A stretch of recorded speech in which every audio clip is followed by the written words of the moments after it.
আসসালামু আলাইকুম।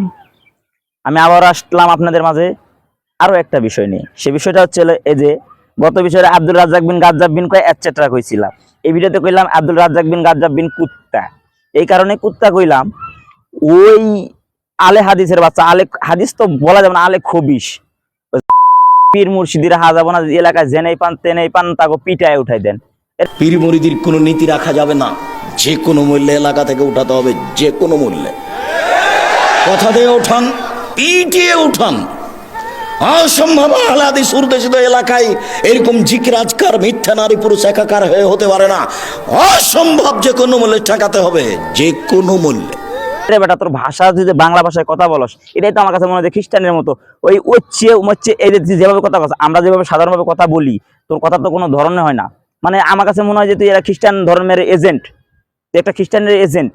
এই এজেন্টের মতো তুই খ্রিস্টানদের মতো কথা। আমি যে অফিসে জব করে একটা বৌদি আছে, সে খ্রিস্টান, তার কথা তোর কথার মধ্যে আমি কিছুটা মানে পাই, মিল পাই। বাংলা ভাষা কইতে পারে না সহজে, সেরকম মিল পাই। আর তুই কি কইলি যে পীর মুর্শিদি উঠাই দিব? এই বেটা, পীরের জন্য বাংলাদেশ আইছে, পীরের শাহজালালের লেগে দেশ আছে, শাহপরানের লেগে দেশে আমরা বাঁচতে আছে, মুসলমানের ইয়ে আছে, এই জন্য আমরা টিকা রয়েছি।